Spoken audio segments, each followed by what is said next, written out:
Shalom, Bapak, Ibu, Saudara, serta anak-anakku yang dikasihi Tuhan. Semoga semuanya dalam keadaan baik dan sehat oleh karena limpahan berkat dan kasih sayang dari Tuhan kita Yesus Kristus.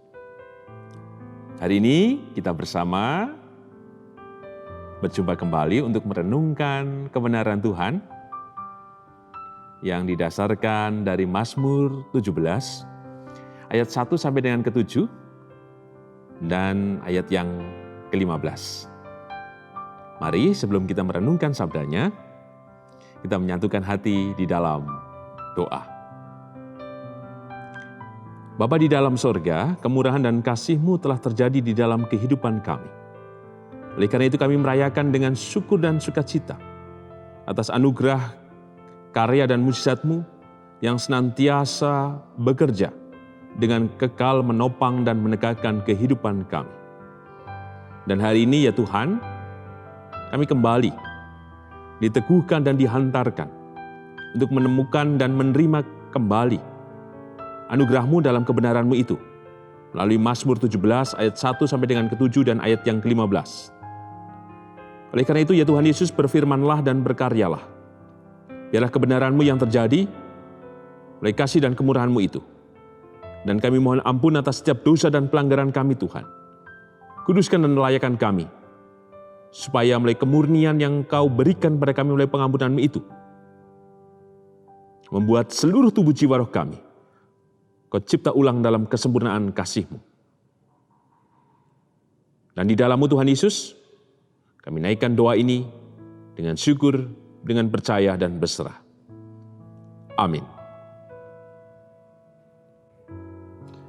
Bapak, Ibu, Saudara, dan anak-anakku, mari kita bersama merenungkan sabdanya yang didasarkan dari Mazmur 17 ayat 1 sampai dengan ke-7 dan ayat yang ke-15. Demikian sabdanya, Mazmur 17. Diburu dengan tak bersalah. Doa Daud. Dengarkanlah Tuhan perkara yang benar.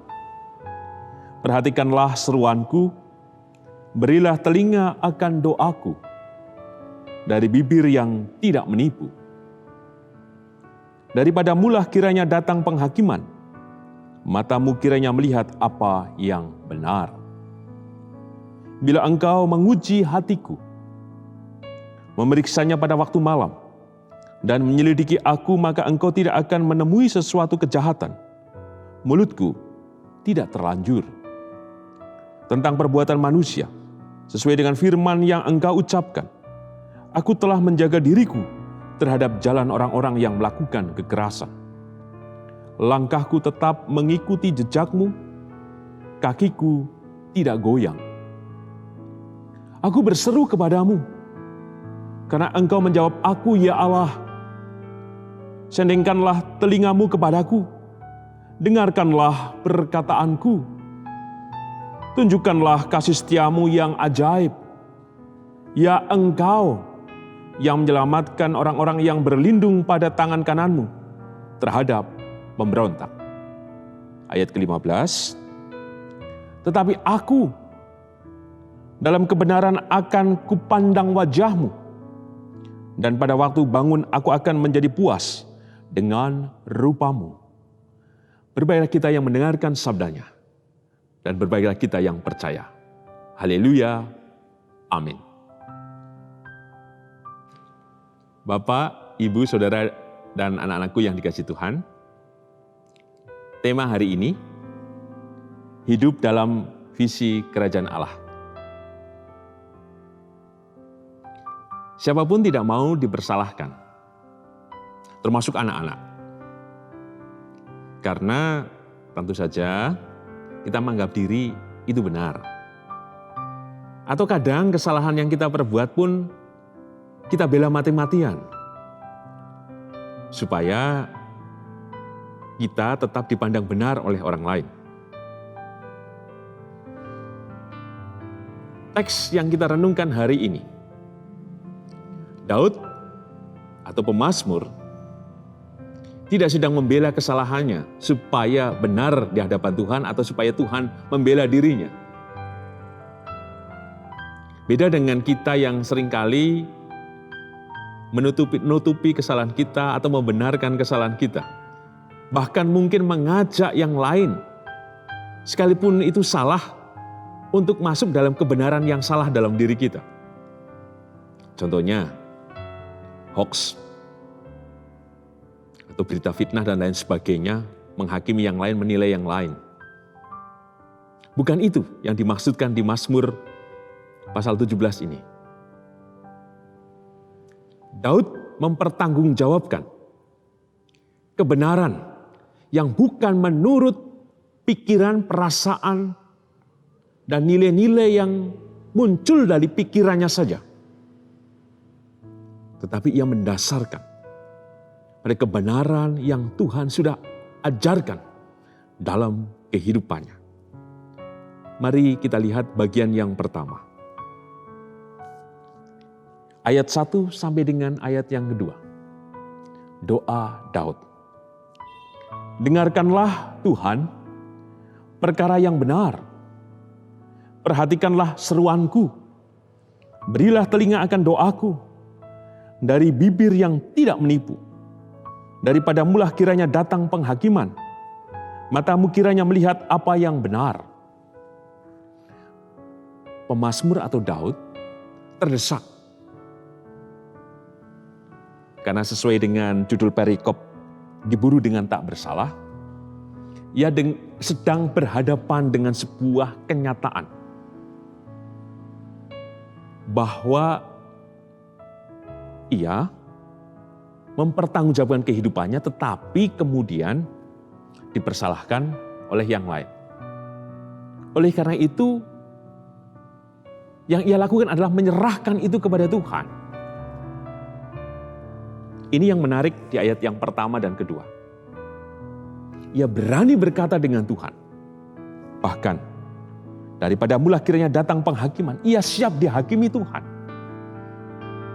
Maka dalam konteks ini, Daud meyakinkan diri bahwa dirinya tidak bercelah. Bahwa ada tuduhan-tuduhan atas hidupnya.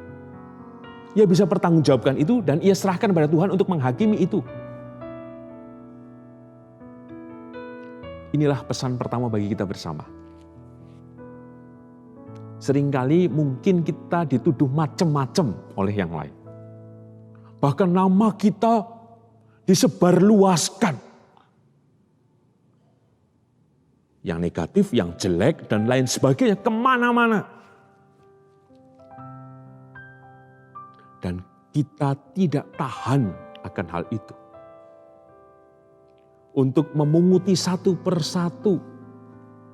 Atau mengklarifikasi satu persatu itu tidak mungkin. Atau menjelaskan satu persatu bahwa diri kita benar. Oh, bukan hal yang mudah dan tentu berat. Tetapi langkah yang ditunjukkan oleh Daud menarik. Ketika ia menyerahkan itu kepada Tuhan. Yang mempertanggungjawabkan kehidupannya. Dan biarlah Tuhan yang berbicara. Dengan keadilan yang ia tunjukkan. Ia berani berseru. Dan mengatakan itu kepada Tuhan. Dan biarlah Tuhan yang menilainya. Termasuk. Ia menyerahkan itu. Kepada keadilan Tuhan. Jika ia bersalah. Tentu Tuhan menghakiminya. Kalau yang lain bersalah. Biarlah Tuhan juga melakukan keadilannya. Tetapi Daud sudah memastikan diri bahwa ia benar di hadapan Tuhan. Maka kita pun dalam pesan yang pertama ini harus memastikan diri bahwa kita benar di hadapan Tuhan. Sesuai dengan kebenarannya. Bukan kebenaran menurut pikiran, menurut perasaan kita sendiri. Yang kedua, hidup dalam visi kerajaan Allah. Kita lihat ayat yang ke-3 sampai dengan ayat yang ke-5. Menarik. Ketika pemazmur atau Daud mempertanggungjawabkan kebenaran yang ia pegang di hadapan Tuhan. Supaya atau agar Tuhan menyelidiki hatinya. Ini kan menarik. Siapa sih yang mau dikoreksi, mau dikritik? Tidak ada atau jarang yang mau. Semua bertahan dengan dirinya. Tetapi inilah pemazmur atau Daud yang membuka hati seluas-luasnya. Kebenaran yang ia katakan kepada Tuhan bahwa ia sudah melakukannya dengan sebaik-baiknya, bukan berarti ia sempurna di dalamnya.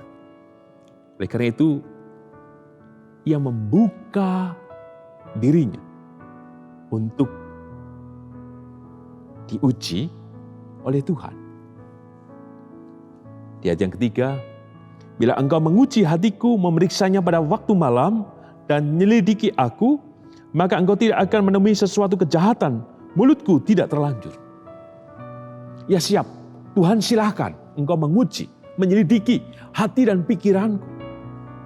Aku meneguhkan dan aku yakin bahwa aku sudah menjalankan kebenaran firman-Mu dalam hidupku. Tentu ini sebuah keberanian yang luar biasa. Dan yang menarik, keteguhannya bukan hanya sekedar mengucap atau berkata-kata saja. Bahkan ia membangun komitmen. Langkahku tetap mengikuti jejakmu, kakiku tidak goyang. Maka pesan yang kedua ini berkaitan dengan kesiapan diri kita.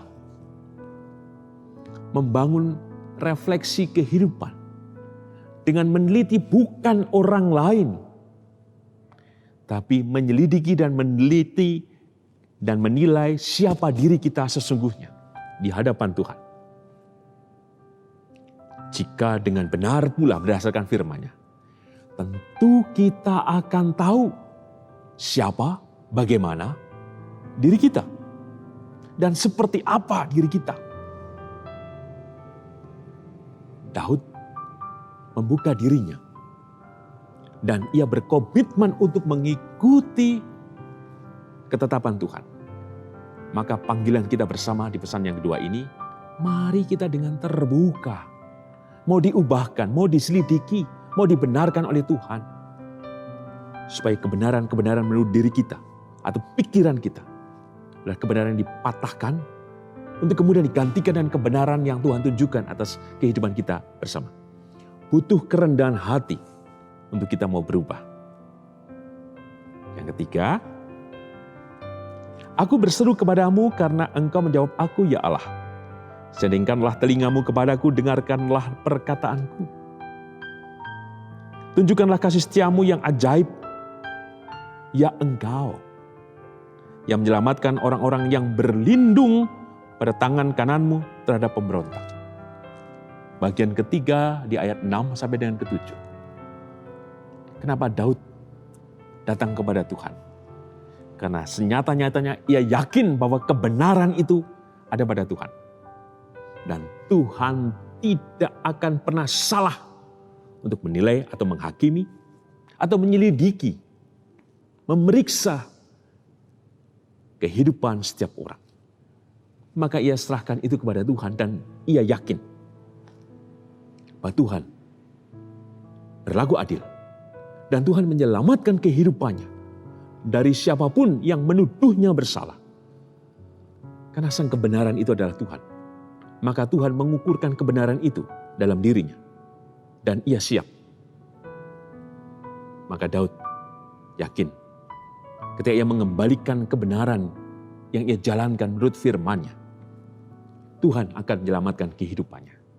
Maka pesan yang ketiga adalah, yakinlah, sekalipun orang menuduh atau menjelek-jelekan atau memfitnah atau mungkin menghakimi kita, serahkanlah itu kepada Tuhan.